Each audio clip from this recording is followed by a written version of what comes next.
Hey, hi, how's it going, Fadies? I am DM Brad. Thank you very much for listening to The Fate of Ison. This is Chapter 6, Episode 25. And thank you to all of the lovely people who have given us 5-star reviews on Apple Podcasts and Podchaser. Hooray for you! Those are truly awesome, and they really do help us get discovered by more wonderful listeners like you. So keep them coming. Okay, the surge is getting closer and closer, and so is the end of Chapter 6. So let's jump right on in with the recap.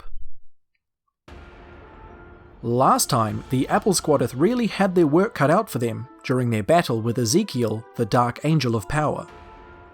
In a truly shocking moment, Marley was killed by Ezekiel's powerful blade.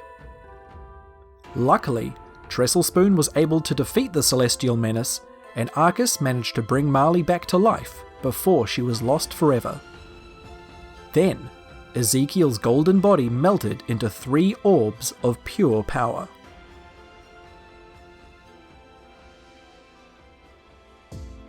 The getting out of drag spell. So so last time there was a thing. There was a fight.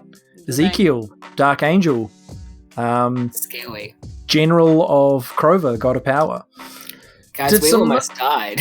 Did some very high level fuckery with his triple sword attacks and doing like upwards of 70 damage every time he did shit. Yeah. It was bad. You bailed. You emerged victorious in the end. Marley died, but was brought back from death by Arcus's Revivify spell. Whew. Revivify. About 90 feet away,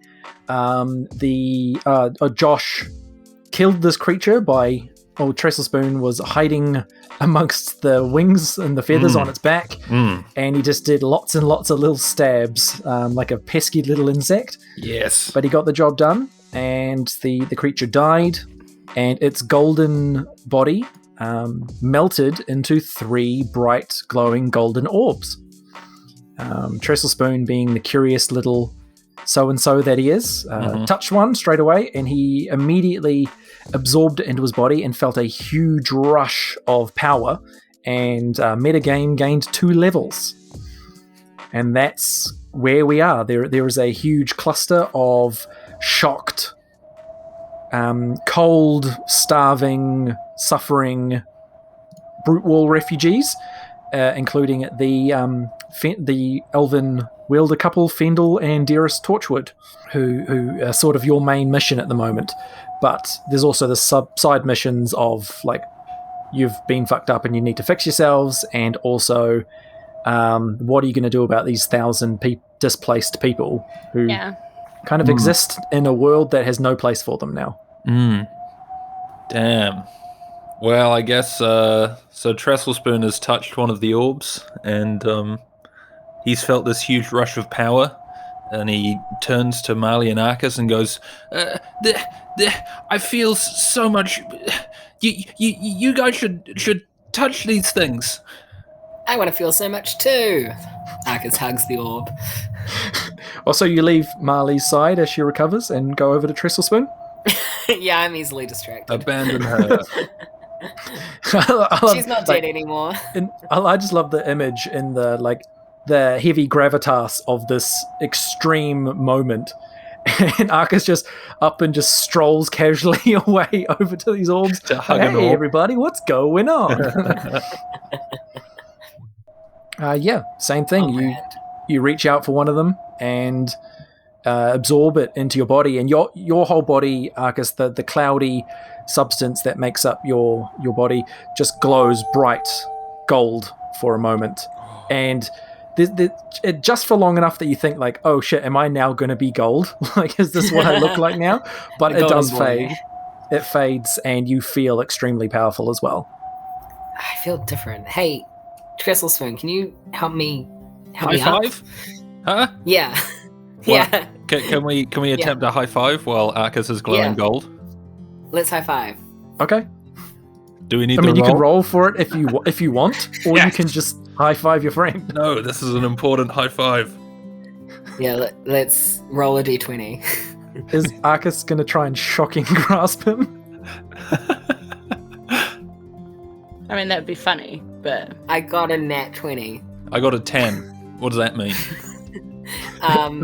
Means I'm this gonna goes shock however him. Arcus wants it to. Yeah. Yes. You were I leading a high definitely five. shock. Yeah, so your hands touch, and Trestle Spoon, you know what, I might as well roll. I won't go for the proper parameters of the spell, but Trestle Spoon, you take, that was a 1. You take 1 lightning damage as you feel like electricity surge through your body with the high five. Ooh, tasty. Well, not in a tasty way, though. It was painful. It's like when you have that really annoying friend in primary school who like just rubs their ass on the ground to give them static electricity and then will come up and shock you, except they keep doing it all day and you finally lose and you're like, stop it, James! Keep your hand where I can see him. No more going near the trampoline! Trestle Spoon vibrates and says, what the hell was that? A shock. A system shock. Hey, did you notice that Marley almost died? What a crazy world. Yeah, she's like...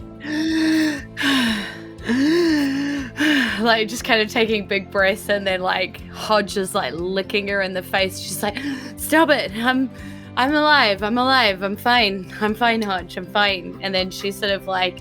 She's like, whoa, that was a lot. And she just kind of slaps herself across the face, and, like, it rings out almost musically, and it goes, ah, as she like slaps herself across the face. She's just casting some cure wounds on herself because she's only got 1 HP currently, I think, or something. So, right, I was gonna say, be careful you don't hurt yourself when you hit yourself. Yeah. So she's Oh yeah, jeez.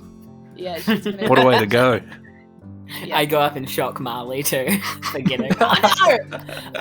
I'm out of cast slots now. Marley, look what I can do. Oh fuck. Tempting. It'd be pretty funny, but It would be pretty funny. I've Hodge changed my licks mind. you too Let's hard, and it like it twists your head enough to get whiplash, and that's 1 hit point worth of whiplash. Then he just like the Office style. He looks at the camera and sort of does a dog shrug. yeah. You just trip over Trestle Spoon, who's underfoot. That's it. And fall over. That's the end. She's so fragile right now. Let's keep making fun of her. yeah. Raggily. She stands up and sort of goes, "What's everybody looking at?" Ugh. Like she still doesn't feel good. She's sort of still kind of Yeah, she has been. her skin. She's been slashed to shreds by a sword, by like an angelic demon sword. Like she is Yeah. fucked. Yeah, you can see like the cure wounds is kind of like working through. It's trying to knit the wounds back together, but they're so big, like so deep that they can't really, like they're knitting from the bottom, but they just can't really like close any of it. Yeah. Oof. Sexy. Yeah. Yeah, because she's still fucked. like.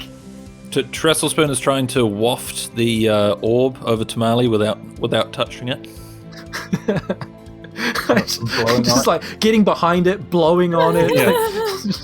You're gonna want to touch this. Like, try and pick up the black plate armor that Ezekiel's body left behind and sort of like tap the orb. Yeah, the little mini putt hits. Yeah, no. Me when I have things that people are gonna want to have. You're gonna want to have this. Cool. Yeah, she reaches out and she grabs it. You know. Trestle Spoon eventually gets it close enough to you that you can do so. And yeah, same thing. It absorbs into your body and you just feel a rush of power, like almost like a drug taking effect on you, just like whoa, like full system overload. Nice. I'll cast Mass Healing Word. Okay. How many creatures can you affect with that? Up to 6. Okay. Do you do anyone besides the 3 of you? Do other people need healing? I mean, some of them might. You don't really know. You haven't talked to the crowd much, or do you just pick 3 people at random? You get some hit points. You get some hit points. Well, I mean, we did meet Fendel and Dearest, so you would know them too. Yeah, I might be like, do you 2 need healing? Damien pokes his head out and goes, I might need healing. Does He he? does not need healing. No. Fuck that guy. He hasn't done anything. hey, I can do one thing. Wasn't there someone who took an arrow, or one of the random arrows, to a shoulder or something? Okay, well then I can help heal the two people that we know and the arrowed person and the three of us, because 6. Huzzah. Right, so what's your word? Did you know that when you say swear words that it can actually stop you from feeling as much pain? Because the part of the brain that we store swear words in actually is also the part where we hold emotions. So if you stub your toe, you can just yell out, fuck! And then you just heal up to 6 people. I might try that in the real world. See if that works. It's true, I used to hold back when I hurt myself, and now I just say fuck straight away, and I feel better. Yeah, so that icy wind is blowing, you're in this cold, frozen wasteland, and you just yell, fuck, and 6 people feel better. They feel exactly 11 points better. Ooh. That's good. That's good. I didn't actually take that much damage from that monster, so I'm back up to my max. Yeah, you were mostly at a distance. You swept in for one sort of attack right up front, and then for most of it, you stayed away. Yeah. A strategical plan, so I could bring Marley back to life when she died. Yeah, Fendel and Deris, they very slowly and nervously approach. And they just say, well, they both sort of hopping back and forward between them. They eventually say something to the effect of, like, thank you very much. Like, we're sorry, we couldn't help at all in that. We've been through such an ordeal. We wouldn't have been any help even if we tried. Yeah. And then, almost to illustrate it, Fendel holds up like one of his hands to cast a spell, and just this tiny pathetic little flame sort of crackles for a second and then fizzes out. And you could tell by the way he did it that, like, that's the best he can do right now. Wow. I did think it was a bit rude, so Arcus has warmer feelings towards them now that he knows it wasn't.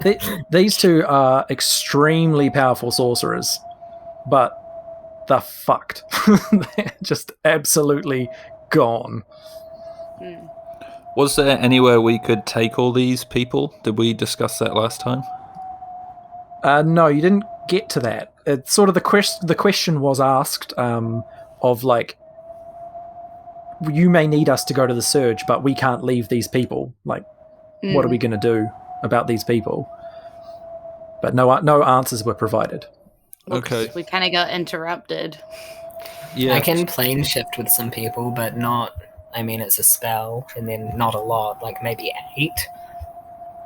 Just have a lottery to see who are the best 8. Yeah. Well, 8 a day, I guess, but... Yeah, we don't really have time to do that. If we had more time, we could. Could we open the portal where we keep all our stuff? And put them in? Yeah. You can open the dimension locker. Yeah. Oh, by the way, all this time, Trestlespoon should have been way more concerned about Marley. So he's gone up to her and he's kind of patting her on the knee and is looking up at her and asking, "Are you feeling okay?"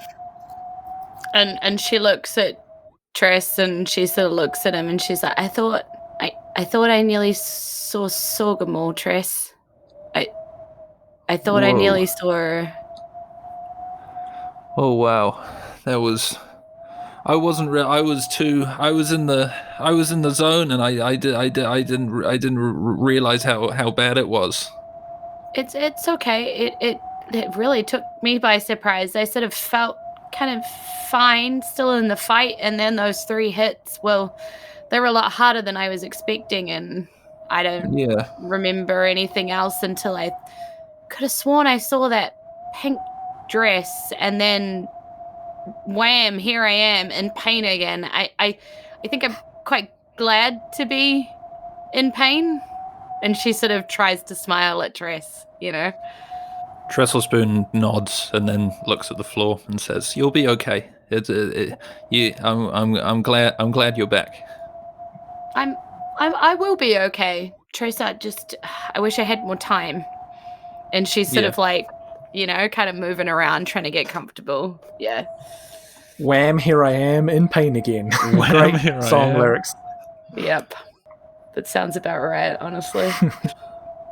And Fendel and Deris ask you, what now? What can we do about these people and about this place? And they gesture to just the fact that it's just a wide open, cold nothing, and there's dead bodies littering the landscape.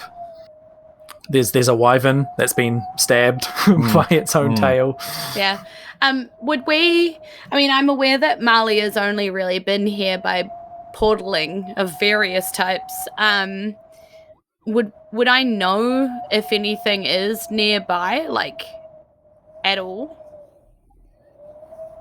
You wouldn't, but there is a person, or there is an entity to which you have access who would know. Oh my god, yeah. So I guess is that Marley, maybe the god of knowledge? Yeah, maybe. So I guess that was Damien. Marley would be thinking about that because Hodge is full of energy and health, and potentially if there was something nearby, he flies quick enough. Potentially, she could set him a job to do to ferry some, to people. I don't know. Yep. Like, that's kind of what she's thinking. I don't know how hopeless that is, but that's sort of what's running through her head is like, is this possible? Is that possible? She's just trying to, So she'll open up the locker with the intention of talking to Haydat to see if he has any bright ideas, basically. Yep. So you open it up, and Haydat's voice comes out. Oh, gods! Oh, one of Crover's generals is coming towards you right now! Oh no, this is not good. This is not good. This is probably going to kill at least one of you. And then, oh, Marley died. Oh my God. Oh God. Oh, she's back. All right. That was. Tell you what, that was a moment right there. Thank goodness Arcus has that revivify spell. What a little emotional roller coaster you just went on. And then, hold tight. I'm talking to Liaman, and Liaman's sending help right now. There's a place nearby called the Lockery. It's sort of, well, this is going to sound crazy, but it's a tropical jungle. It was created by a very powerful wielder 800 years ago, and it's only a few hours from where you are. If you look to the northeast, you might see a green speck on the horizon. Make a perception check. Marley turns, to be like, what? 17. 18. 6. Nice. Okay, Marley and Trestlespoon, you do in fact see to the northeast a tiny green speck on this. I don't see anything. On this white expanse. And then, Haydat's voice continues saying, the Lockery is inhabited by a whole community of people who worship Liaman and prosperity, and they'll happily look after all of these refugees, but it's just a matter of getting them there. God, that's convenient. Can you, if we put them in your portal, can you drop them off? Hi, Trestlespoon. Hey. Only if they don't require oxygen. But can you do it super quick? It's not really how the portal works, Tress. I have to open it. Like a horse and buggy, super quick? 8 seconds. I'd probably be dead within a few minutes. Few minutes? That means so we could. So we have the portal. We put them in. We throw the portal. We open it. Oxygen. Pick it up. Close it. Throw it until we're there. Yeah. No, we open the portal. We shove all of them in there. Yeah. Then Marley stabs herself or one of us and opens up the.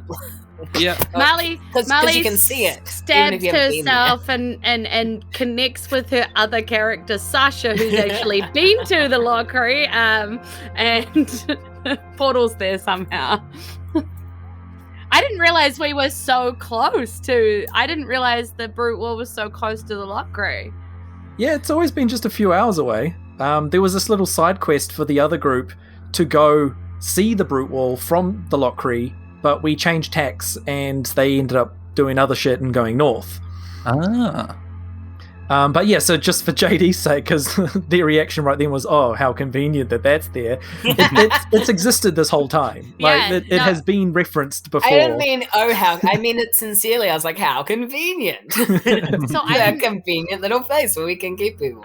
I wasn't making some kind of statement about it. Yeah, I just hadn't really put those two things in my head. Like, I knew the brute wall was in, like, you know, the frozen wastelands sort of situation, but I just had forgotten that Sasha has been there and walked through a lot of this, like, you know? Love that for her. Yeah, which is just crazy.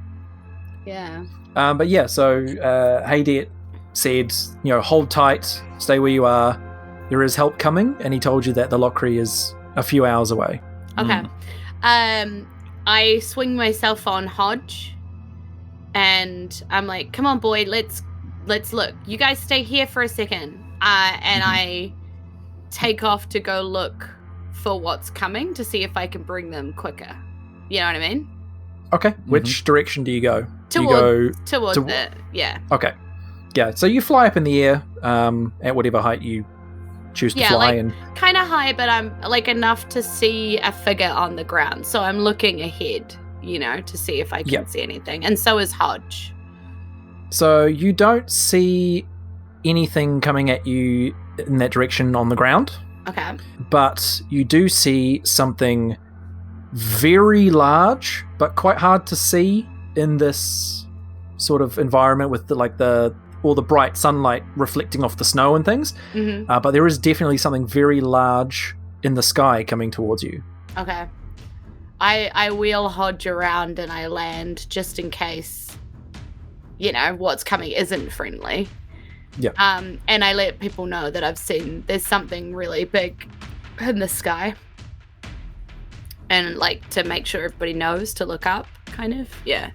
Oh, it's flying. Well, I don't know. Is it a dragon? And I sort of look at you two and I look at myself and I still like prepare just in case. Like I don't know if we could deal with the dragon right now. Yeah, I'm sure this is what, and I've left the locker open, and I'm like, hey, Dad, would they be coming from the sky? It says, oh, that's a silver dragon. That's not what I thought was coming your way. Your help's coming from the south. What? The last time we had a big, we had trouble dealing with the dragon, and we had Banfor then. Yeah. And So he's a tank. So we can't go that way? In response to that, Trestle Spoon, right next to you, just appearing out of thin air, is a giant frog with sunglasses. Whoa. Awesome. Yes! And he looks at you quizzically for just a second and then goes, hey, Squadeth dudes, what's going on? It's good to see you. And then he looks at you again, Tress, up and down, and he goes, whoa, Banfor, you look like way different, dude. That's not... It's me, Porter, man. Hey! Trestle Spoon's smiling, as if pretending that they've met before, but he has no memory of who this thing is. And then he says... Can I try on your glasses? Yeah, totally. And he does this gross thing where he grabs them off his face using his tongue and then passes them to you. With his tongue as well? With his tongue, and just goes, here you go, dude. Oh. Arcus goes in for a high five. Yeah, he releases the glasses on Trestle Spoon's face and then uses his tongue to high five you. I zap his tongue. Okay, roll off. If you roll higher than him, you zap this demon of prosperity. Great. D20? Yep. Oh, he got a 20. 14. He got a nat 20. So yeah, you do the zap, but he whips it away and he goes, you can't get me like that, dude. Down low, too slow. I invented that trick, man. Oh, you got me, Porter. Oh my god. So hey, Liaman told me that there's this totally awful, crappy situation going on. And Totally. I've got some awesome friends of mine who are like coming to help. Is the dragon with you? The what? The silver dragon that's coming. I went up for a look, and there's a silver dragon coming. Hate it says so. Hate it, tell him. Hey, Porter. Have a conversation with yourself. There's a silver dragon coming. It's pretty big. I'm trying to get his thoughts, but I can't. But it seems calm, at the very least. That's something, right? I don't know anything about, like, a dragon, but, like, I've got a tribe of frost giants that are like, coming. Check it out. And then he turns his body in, like, a southward direction. I don't know why I expected there to be more frogs, just because I guess it's kind of racist, but I just expected Porter's friends to be more frogs, not ice giants. Because Porter's technically a demon, so... Right, yeah, no, you're right. There's this whole thing, this is all for me, there's this whole thing where Porter is a demon of prosperity and community. He's been sent by Leomund, the god of prosperity and community, and he is sending a tribe of frost giants led by a frost giant who has appeared in the show before, who is a champion of prosperity and community. It's all linked and it's all for me. This is all my little thing that I'm like bringing back all these threads. This chapter 6 has been for me to tie up threads, and I am so happy. I was trying to remember his name, but all of my notes are in different places. Yeah, it's and perfect for this is we're recording this in Te Wiki o Te Reo Māori 2021. The frost giant leader's name is Makariri, which is the Te Reo word for cold. Yes, Nice. that's what his name is. Well, it really goes to show that it's what's on the inside, not the outside with Porter, huh? And inside, it's a demon. Outside, it's a huge frog with sunglasses. I love that Marley and Sasha are going to be able to talk about like people they've seen that they both know and places that they know about. That's very fun. I'm looking forward to you having to talk to yourself. I'm going to give one of them an accent because to the other one, they sound different. So I just haven't Sasha decided. was raised in a different world, so she can be like a cowgirl or something. Yeah, I haven't decided who's getting the accent and who's listening and who's like, maybe they both have accents because they're listening to each other. It's going to be hilarious. I'm enjoying it. Oh, can I just say to Trestle Spoon, Porter is the coolest thing that he's ever seen in his life. Okay, that's all. Yeah. Porter is the coolest thing any of us have ever seen in our lives. He is the best character. It's a frog that looks like one of the Blues Brothers. I mean, yeah. That's Porter cool. turns back to you, Tress, and he's the size of you. He's like 3 or 4 foot tall. Yeah. And he looks a bit odd without his sunglasses, and he says, "Hey, dude, like, I'm gonna need those back. They're sort of like part of my whole deal." Oh, have you got light sensitivity? No, but it's like a style thing, bro. Oh, okay. You don't feel yourself when you don't wear them? Well, you know what? If you put it like that, it sounds kind of pathetic. I'm more than my glasses. You make a good point. I need to believe in myself, you know. But sometimes, you know, a physical thing is good to build that self-image, you know, so you can have these back. Trestle Spoon goes to pass the glasses back, and there's like the crusty sound of stale saliva that's kind of stuck to his face, and he gives them back. Damien pokes out and goes, "You gonna eat that?" No, you can have it if you want, Damien. Yeah. Whoa, is that a life demon? I've never seen one of those before. Hey, little dude! And Damien just goes, "I'm Damien," and then slinks behind Trestle Spoon. He's a jerk. I wouldn't listen to him. He's not cool like you are. Porter can just believe in the us that believes in him. Apparently he's only got one job. Yep. Yeah, and Porter just says, "So, like, Makariri and his friends, they know that these people have had, like, a really hard time. So, they're gonna, like, carry them to the jungle if that's cool with you?" I mean... Yeah. It sounds ideal, but Marley turns to Fendel and Darius too. She's very aware, like, probably in charge of this, and she just sort of cocks an eyebrow because she realizes they've probably been listening this whole time. Yeah, they're sticking to the perimeter of their people because they're still passively protecting them, but they're also very invested on what's going on, but they're not intervening at all. They're just waiting for a resolution. They look relieved when you glance over at them because they have heard that, there is a solution. Yeah. But they've also heard that there's a silver dragon approaching. Yeah. And it occurs to Marley, like, they do have dragon blood. Otherwise, they wouldn't be behind the wall. And she's like, can you sense anything, do anything about that? Is that gonna be a worry? Do you know about silver dragons? Is that a thing? I know white dragons are mean. That's all I know. Can we ask which is going to arrive first? Yeah, can we see this dragon yet? If you make a perception check to look in the direction of the dragon. So the tribe of 50 frost giants are on foot, and the dragon is in the sky. Logically speaking, you'd figure the dragon's probably going to get there first. Okay. 13. I also got a 13.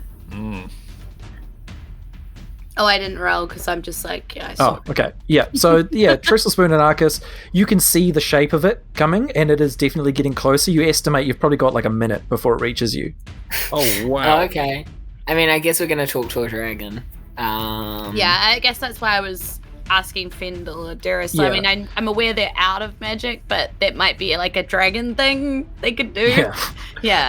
They do look, but when you ask the question, they look as if they're processing a piece of information, and then they say, well, to be honest, we didn't think there were any silver dragons left, or any of the metallic dragons. Really? What's the difference between a metallic dragon and a not metallic dragon? Yeah, remember, you're talking to people who didn't even know dragons existed until very recently. She says yes, and dragoons. Yeah, I suppose that is our fault, Fendel. Well, a long time ago when dragons reigned over this world, there were factions. The metallic dragons were more often than not operating on the side of, if not good, then at least cooperation with the sapient races. It's the chromatic dragons, the red, the white, the green, the black, the blue. They were the ones with malevolence in their hearts. They were the ones who sought to dominate and terrorize the people. They waged war on the metallic dragons, and as far as we knew, they had all perished at the claws of Cactana, the dragon empress, or Gilif as her true name. Marley nods and processes this information. I am now forever thinking of these dragons as the metal hardcore dragons and the Lady Gaga chromatica pop dragons. It's sort of good and evil. The metallics were good. Yeah. But the two genders. The way that Darius put it, the metallic dragons weren't inherently definitely good. They just erred on the side of being more good than the others. So that doesn't not quite puffs. So that doesn't give you full certainty that this is not going to be an enemy. It just tells you that, like, maybe we won't be immediately murdered.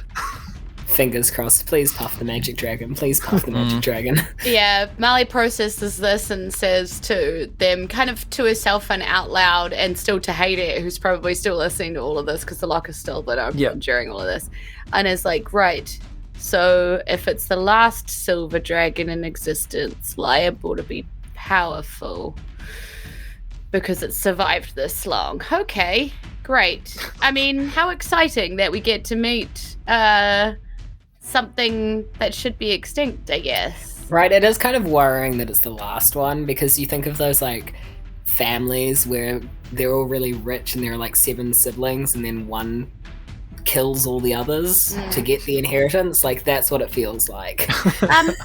Just a question, Fendel, dearest. Do dragons speak, like, normally? We've only really encountered, like, maybe one, and it definitely didn't like us.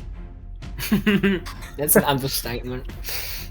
Could I talk to it? I'm pretty good at talking to things. They respond that yes, most dragons, or at least in our time spoke the common tongue and also their own language, Draconic. Okay, all right.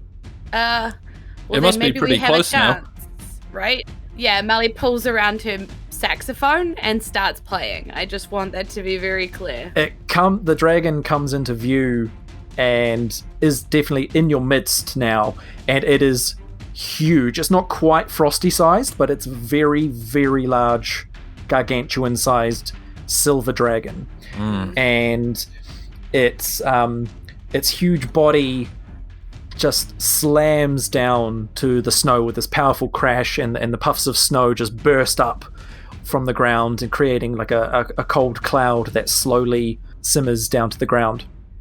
And its shimmering scales are blinding as they reflect the whiteness of the snow that's all around you, and it just breathes out this menacing grunt, and its head sort of sways left to right as it studies you and the group of refugees. And there's just a tense moment where it looks like it's weighing up the situation that you're all in. I cast Friends. Okay. Mali, start playing the song. Honestly, I'm already casting, like, I was already going for charm type stuff just in case, but that's why I was playing. But I have to play for a certain amount of time, you see, so that's why I was like, she's Mali playing. and I work together to make him super prone to charisma-based rolls. Okay. What has to be rolled for Friends? There isn't. Does it have to make a it save? Just happens? No, it just happens. Friendship is inevitable. It says that I have to put a little bit of makeup on my face while I'm doing it. I put on lip gloss and I kiss. It's cranberry flavored. Yeah. It has to be directed at one creature of your choice that isn't hostile towards you, and you have advantage on all charisma checks directed at it. So yeah, it's more casting a spell on yourself. Right. To give you advantage on charisma stuff against something that's already kind of an ally. Yeah, that's so you're like super friendly now. Yeah. That's nice. Yeah, You're like Paul Rudd. There's just super charming. Yeah. There's this moment where Marley's playing her saxophone and Arcus is doing whatever they do to prepare this Friends spell, and then the hulking silver dragon almost puffs out like a sigh, and its mouth shapes into a smile, and then it opens its mouth and in a surprisingly human voice says, "Hello, I'm Jamie. You folks look like you could use some help." And Mali like spits out the saxophone. She's like, "Oh, thank goodness. Yes. Arcus is convinced that this is because of his spell. Yeah, absolutely. That makes sense, because Mali has to play for like a minute and then they have to roll against it, and it's a whole thing. So it's like she's glad she doesn't have to do it, like, so she just spits out the saxophone. She's like, thank God. And at the same time, Haydet is like, holy shit, and Porter is like, holy shit. Yeah, Trestlespoon's jaw is detached from his face. I hug the dragon.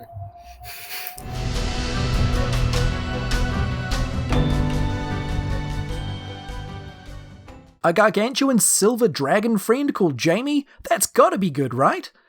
And hey, welcome back, Porter! That awesome froggy dude was well overdue for a comeback. As you all know by now, this show is made possible by the love and support that we get from our donors on Patreon. Alex Rod Robertson, person who wants to stay anonymous, Robert Baldino, Irene Cucci, Christine Goodwin and James Blesser, Sajay Hodgkins, Laura Douglas, Melzig, Roger Affamata, Sam Malcolm, Kydron Ferris, Lauren Fate, Kai Dealer, Rihanna Kavalsek, Kevin Swift, Ben Edwards, Victoria Gavin Porter, Daniel Nichols from the Happy Go Lucky podcast, KP Squish, Alexander Lickett, Andrew Evans, Danny Holman from the Gradiva podcast, Kevin Carver, Dakota Szymanski, Damon Liberton, Andrew M, Alexander Waffles Williams, Jared from the Unity Film Review, Jamie Phillips, and Ezekiel Tarabarelli. Thank you all very much for joining the Resistance. and giving us the support we need to make this come to life. If anyone else wants to find out how they can help the show for as little as $1 a month, visit patreon.com/fateofison. Okay, that's it. That's all we've got for you this week. We will see you next time in Chapter 6, Episode 26. Thanks for listening.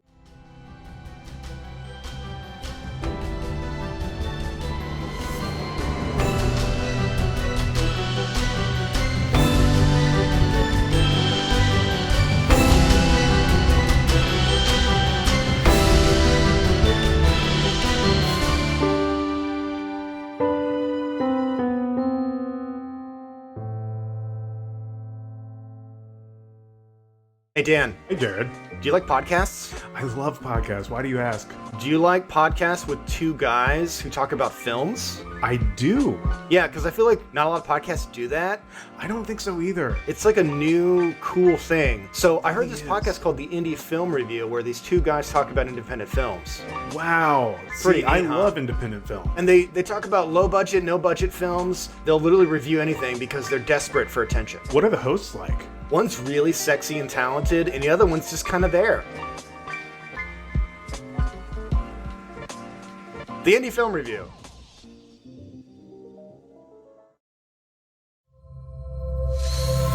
Necropodicon. Hard to pronounce, easy to listen.